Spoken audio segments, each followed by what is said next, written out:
Good morning, good morning, good morning. Welcome to today's morning blast. It is finally Friday. It is the 4th of July. Happy Independence Day, etc., etc. You join myself and Mr. Michael Brown, where we jumpstart your trading day. Preview of yesterday, review of today, add a bit of value, maybe a smile. Definitely some swear words. But before we crack on, I will get the legals out the way. Nothing discussed in this spaces session constitute trading or investment advice or infers any kind of endorsement by PIQ, myself, Ryan Paisley, or indeed the magnificent Mr. Michael Brown. How Very are you? good morning to you, Ryan. Good morning, everyone. Good Happy morning, Friday. morning. Happy Independence Day, if any Yanks are listening as well. Boo! Down with the Republic.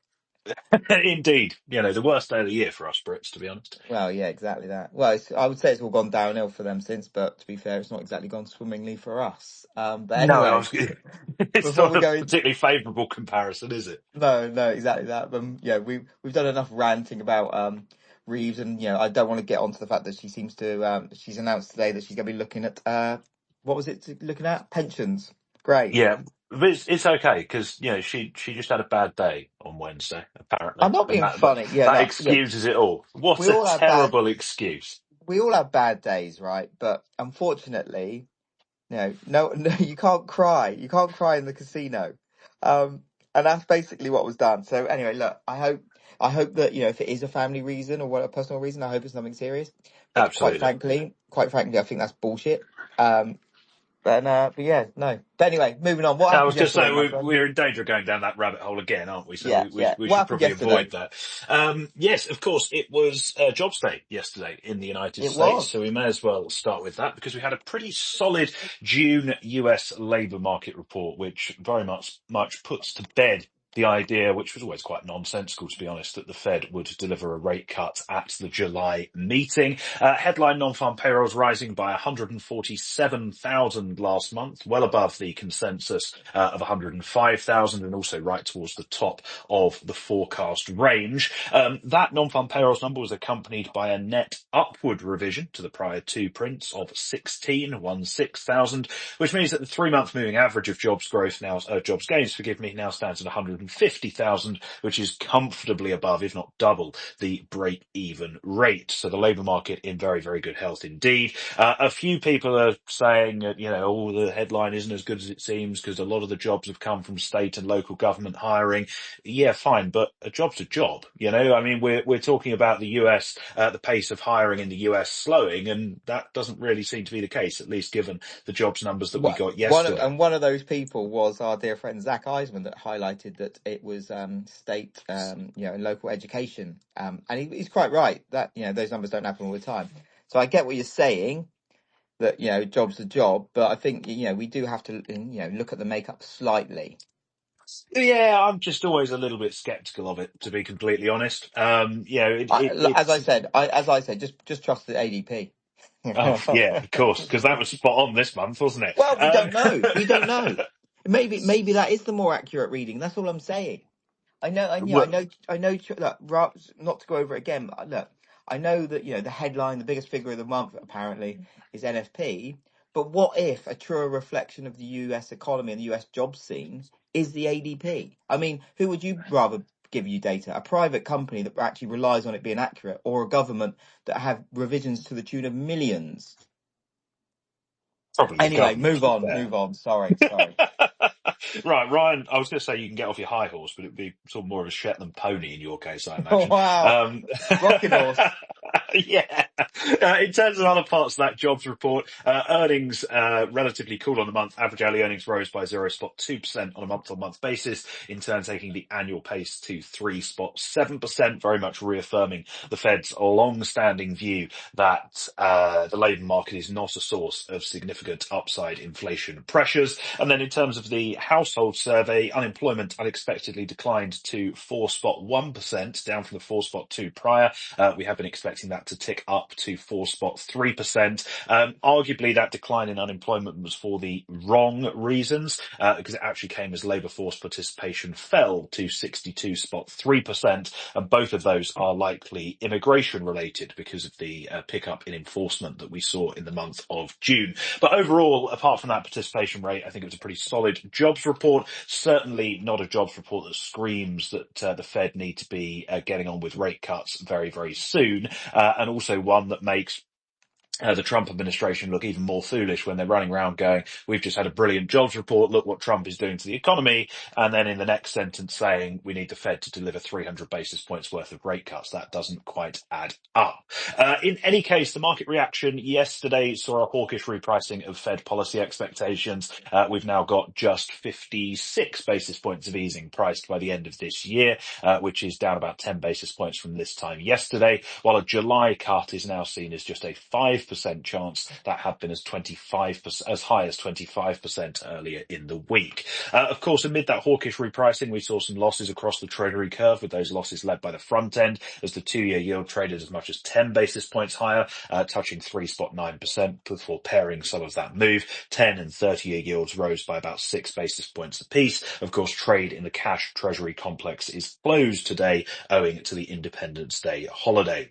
In terms of markets elsewhere, the dollar did pop a little bit higher on the back of the jobs numbers, but, and I think this is quite important, the dollar could not really hold on to any of those gains. And in fact, as I speak this morning, the dollar index is trading, and so is the euro, and so is cable, pretty much where we were before the jobs report dropped. Now, I think that's an important indicator, because if the dollar can't rally on a solid jobs number, you then sort of end up questioning what will actually cause the dollar to rally at all.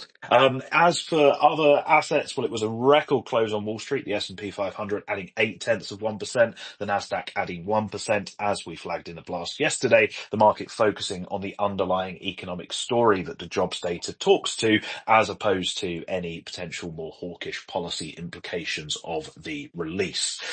That's pretty much enough on the job report. As for other bits and bobs from yesterday, we did have the weekly US jobless claims data, but of course that was massively overshadowed by the labour market figures, even if the initial and continuing claims prints were both a little bit better than expected. We also had the latest ISM Services PMI figures out. Not only did the headline metric beat expectations at 50.8 back into expansionary territory, we also saw the new orders metric rise to 51.3, up from a prior 46.4. The reason this is important is because, of course, the new orders gauge is a leading indicator as to what may be happening in the coming months, so that bodes relatively well going forwards. As for other bits and bobs over the last 24 hours or so, there have been a few trade headlines doing the rounds. May as well start with what Trump has been saying overnight and early this morning. Trump saying that he is going to start sending tariff letters to countries as soon as today, and that there will be between 10 and 12 of those letters going out. He didn't say which countries those letters would be sent to, which isn't particularly helpful. And he also didn't say what the tariffs would be. He said that they will range in value from between 10 and 20% to possibly 60 or 70%, which is a spread wider than Ryan used to quote when he was market making back in the day. Trump also said that these countries will start paying those tariffs on the 1st of August. And I think there's two very important takeaways here. The first is that those letters are going out today. Well, presumably, they haven't actually been sent yet, but Trump's saying they're going to go out today, which is still 5 days before the pause on Liberation Day tariffs expires. Even setting that aside, we are still a month away from those tariff rates actually having to be paid. So the Trump administration once again giving themselves plenty of wriggle room for another escalate to de-escalate situation and another taco moment at some point, which is potentially why the market reaction to that has been relatively contained, although of course with conditions being very, very thin today, I would be taking most of the market moves we see with an absolutely humongous pinch of salt.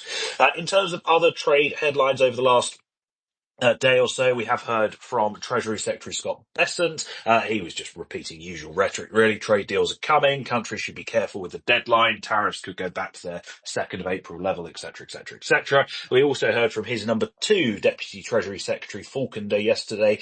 He was speaking specifically on Japan and said that the issue there is regarding non-tariff barriers. We did see some yen weakness creeping in yesterday, but that has pretty much faded by now. And that also speaks to what Trump has been saying in recent sessions as well. And in terms of the rest of the world, we heard from the EU's von der Leyen yesterday saying that she is aiming for a trade agreement in principle with the US. Well, I mean, yeah, of course you are. That's kind of obvious at this point. Other bits and bobs from yesterday, just a few select headlines. It was a relatively subdued day in terms of news flow, in all honesty.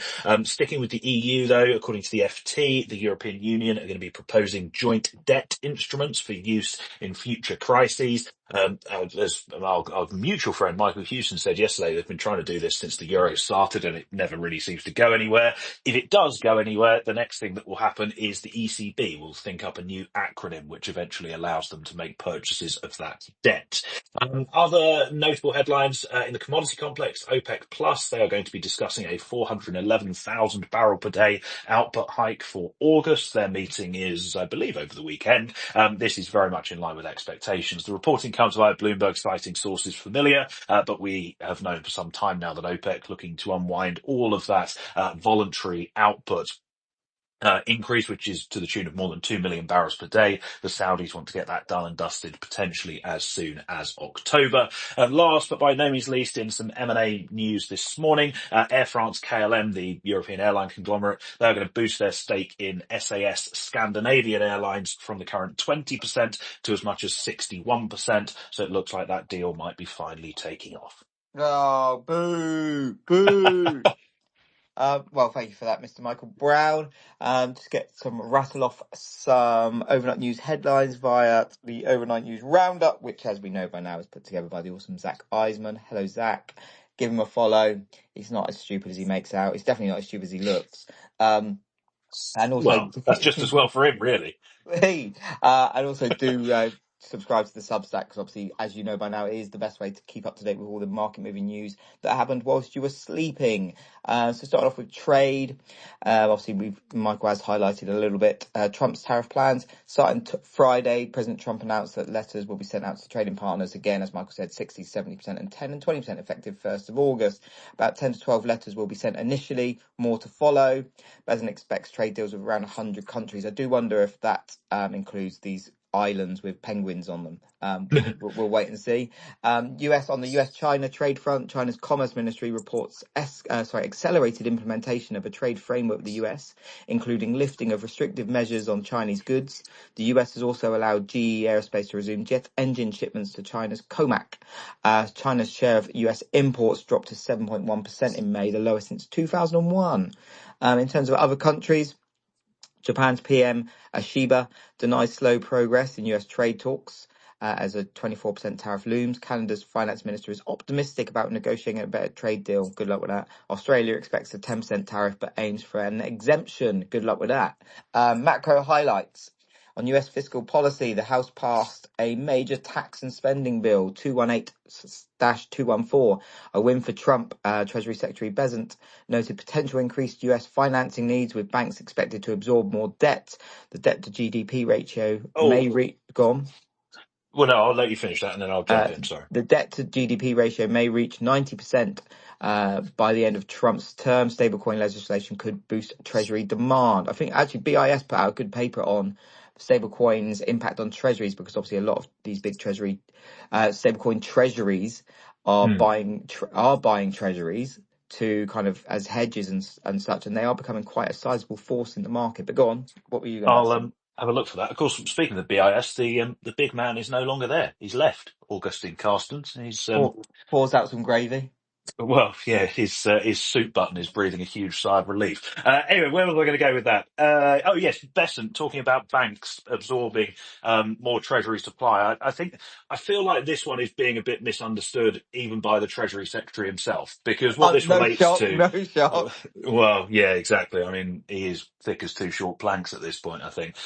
What this relates to is the SLR changes that are coming through in the United States. For those who are unaware, this is the supplementary leverage ratio, which is To basically the non-nerds out there.